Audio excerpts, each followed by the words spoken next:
မင်္ဂလာပါချစ်ခင်လေးစားအပ်သောမြမတိုက်ကျက်ဝါသနာရှင်များခင်ဗျာကျွန်တော်ကျက်ပညာများကြည်ခိုင်ပါယနေ့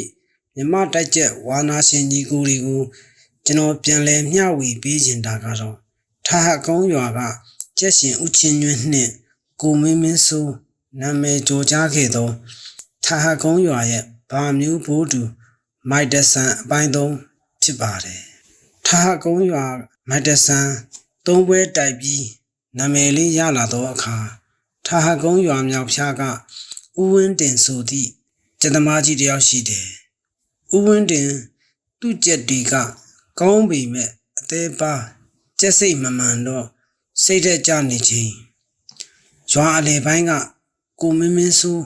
မိုက်တဆန်ကြီးခွတ်တဲ့ကြပွဲတိုင်းကြီး၍သဘောကျမိက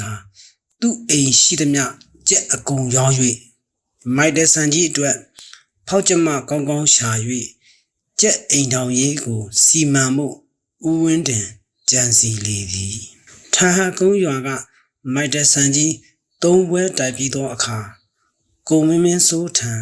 မိုက်တဆန်ကြီးယူ၍ဖောက်ချင်တော်လဲစိတ်တိုင်းကြက်မမရှိလေတော့ဦးဝင်းတင်ကသူ့ဆွေမျိုးများရှိရာကြောင်တူးရွာကဦးစစ်ဘူထံသွား၍ဦးစစ်ဘူထံမှကျမဲမဓမ္မမပေးရင်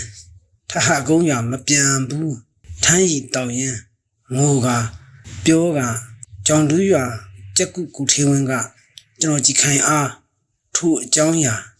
ပြောပြဘူးလေသည်အဲ့ဒီလူနဲ့ကြောင်တူးရွာဦးစစ်ဘူထံမှကျမဲမလေးမရမကဦးဝင်းတင်တောင်းယူပြီးအိမ်ရှိကျင်များရောင်းချ၍မိုက်တဆန်ကြီးနှင့်ကြောင်တူးရွာကဦးစစ်ဘူကျမဲမနှင့်ထာဟကုန်းရွာမြောက်ပိုင်းဦးဝင်းတင်သူ့အိမ်တွင်ယူ၍ဖောက်လေသည်မိုက်တဆန်ကြီးဦးဝင်းတင်အိမ်6လခန့်ဖောက်ပြီးသည့်အချိန်ထိုအချိန်ကလက်ပမင်ကျဝိုင်းစီကားနေချိန်တကာလစနေတနင်္ဂနွေအာဝါဒီခေတ်ကျိုင်းတုံကကျက်သမားကြီးတွေကမန္တလေးကကြက်ကြော်ကိုလက်ပမင်ကျဝိုင်းအနီးဘာစအောင်တဲမှာတရင်မပြန့်စီရန်တားဖောက်ဖို့လာပို့ထားခြင်းနောက်နှစ်တိုက်မိရာသီမှ၎င်းမန္တလေးကြက်ကြော်ကိုလာယူမည်ဟုဆိုသည်ထာဟကုန်းရွာကမိုက်တဆန်ကြီးလေးပွဲမြောက်တိုက်ရန်လက်ပမင်ကျဝိုင်းအလားကိုမင်းမင်းစိုးကဦးချင်းညွန့်ဤဗန်ဒိန်းနာမည်ကြီးစဉ်အခါကမုံကန်းရွာဦးစိုးနိုင်ကကိုမင်းမင်းစိုးနှင့်ထိုင်းနိုင်ငံသို့သွားရန်လာခေါ်သောအချိန်ထာကုန်းရွာဦးချင်းညွန့်ဤဗန်ဒိန်းနာမည်ကြီးနေ၍မုံကန်းရွာဦးစိုးနိုင်ကဦးချင်းညွန့်ကြက်ကောင်းရင်လဲကျုပ်ကိုရောင်းလိုက်ဗျာထိုင်းမှာဝိုင်းကောင်းသည်ဟုပြောလေသည်ထိုအခါဦးချင်းညွန့်ကဟာမလုပ်ပါနဲ့ကိုစိုးနိုင်ရေတို့ရွာဒီနာရွာဝင်းကျင်ဗန်ဒိန်းလေးတစ်ဖားရှိတာအပြောဆရာစရာသူပဲရှိတာမို့မရောင်းရပါဘူးကွာဟုဗန်ဒိန်းကျက်ရှင်ဦးချင်းညွန့်ကပြောလေသည်အဲ့ဒီလိုနဲ့ဦးစိုးနိုင်နဲ့ကိုမင်းမင်းစိုးထိုင်းနိုင်ငံသို့သွား၍2လအကြာထိုင်းကကြက်ဝိုင်းတွေရောက်တဲ့အခါကိုမင်းမင်းစိုးကဗန်ဒိန်းနဲ့ဆိုရင်ထိုင်းကျက်တွေကိုအပိုင်ပဲဟုဆို၍ဦးစိုးနိုင်နဲ့ကိုမင်းမင်းစိုးဦးချင်းညွန့်အားဗန်ဒိန်းကြီးကိုရွှေတစ်ကြက်သားပေးမည်ဟုရောင်းပါဟုပြောသောအခါဦးချင်းညွန့်ကထာဟကုန်းရွာချက်ကောင်းရှိစေခြင်းသောကြောင့်မရောင်းခဲ့ပါဟုဦးချင်းညွန့်ကိုယ်တိုင်ကျွန်တော်ကြည်ခိုင်အား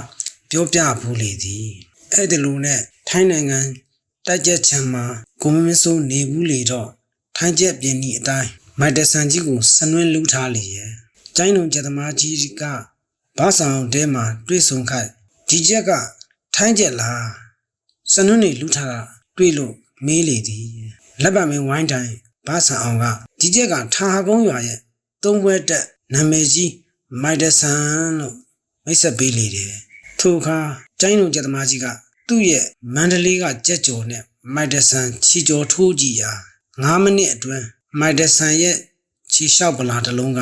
မန္တလေး အကက်မခံတဲ့ကြက်ကြော်နောက်ပြည့်လဲသွားအောင်ခွတ်လိုက်တာမြင်ပြီးထာဟာကုန်းရွာရဲ့မိုက်တဆန်ကြီးကိုသဘောကျမိကကျိုင်းတုံကျက်သမားကြီးကမိုက်တဆန်ကိုလက်ညှိုးထိုးပြီးကြိုက်တဲ့ဈေးပြောမစစ်ဘူးဆိုကဝယ်မည်ဟုဆို၍ဈေးမေးကြည့်ရာလက်ပံမင်းတဲတိုက်ပိုင်ရှင်ဘာဆန်အောင်ကမောင်ချင်းညွန့်နဲ့မောင်မင်းဆိုးကိုလက်ငါးချောင်းထောင်ပြလေသည်ဘာဆန်အောင်မိတ်ဆွေဆိုတော့အာနာ၍ဦးချင်းညွန့်နှင့်ကိုမင်းဆိုးကငွေ2000ပဲပေးပါဆို၍မိုက်တဆန်ကြက်ဖိုး2000သာရခဲ့တယ်မှတ်မရရကျိုင်းလုံးကျက်သမားကြီးက1000တန်အစ်စ်တွေပေါ်ကားစ1000တန်အစ်စ်တွေပေးသွားလေရဲ့အဲ့ဒီငွေ2000ကျက်ကအဲ့ဒီခေတ်ကာလကနွားပေါက်စတစ်ကောင်ရလေဤသည်ကိုမင်းဆိုးအိမ်နီးချင်းဦးကြီးကျော်မွေးကဝေးဆဲတဲ့ငွေ3000တန်ကျက်တစ်ကောင်ကနေ2000တန်နွားပေါက်တစ်ကောင်ရတာအံ့ဩနေပြီမိုက်တဆန်ဦးချင်းညွန့်နဲ့ကိုမင်းဆိုးရောင်းလိုက်ပြီမဲ့ဦးဝင်းတင်အိမ်တွင်မိုက်တဆန်ဤသားဟူစိန်ကျောက်စိန်နဂါမဟူရာစိန်သား3ကောင်ထွန်ကားခဲ့သည်ထာဟကုန်းရွာကမိုက်တဆန်ရဲ့သားဟူစိန်ဗန်ဒိန်းမျိုးဆက်တွေထဲဟူစိန်ဆိုတဲ့ကြက်တကောင်သာဘာမျိုးဘိုးတူခြေပါတယ်လို့ခေါ်မြည်ထင်ရဲ့ဒါကလည်းကျွန်တော်ကြည်ခံရဲ့အမြင်ဖြစ်ပါတယ်ထာဟကုန်းရွာ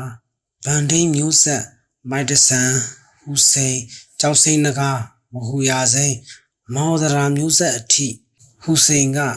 ဘိုးဤဗန်ဒိန်းဖအီမိုက်တဆန်ထက်ပူချီကောင်းငုတ်ကလည်းစူပါငုတ်အထက်တန်းကြက်တကောင်လို့သတ်မှတ်လို့ရပါတယ်ထာဟကုန်းရွာရဲ့ဟူစိန်ကကျမဲကျက်မှန်ခွလုံးတွေကထာဟကုန်းရွာ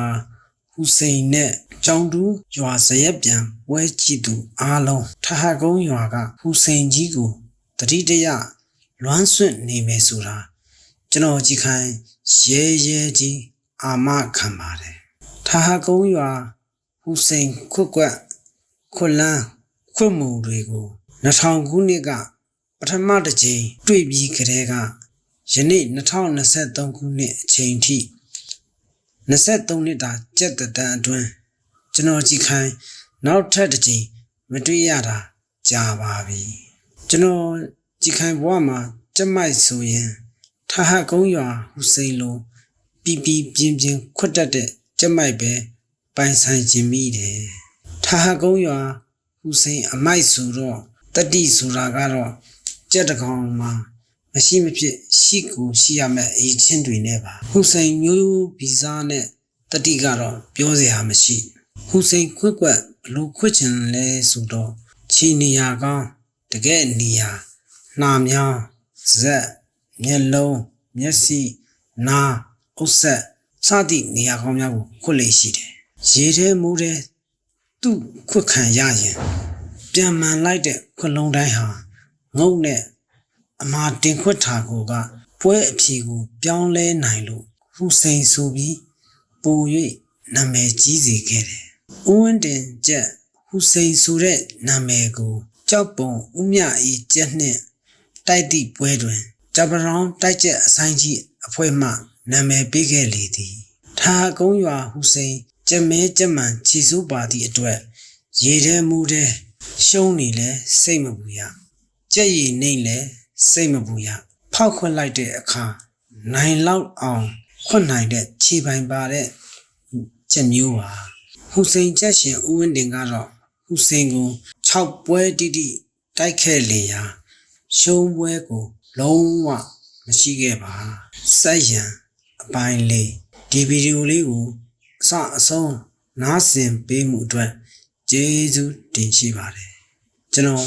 ကြက်ပညာများကြည်ခိုင်ဖြစ်ပါတယ်ကျွန်တော်တို့နောက်တစ်ခေါက်ထာဟကုန်းရွာရဲ့ဘာမျိုးဘိုးတူအပိုင်းလေးဗီဒီယိုမှာပြန်ဆောင်ကြပါသေးတယ်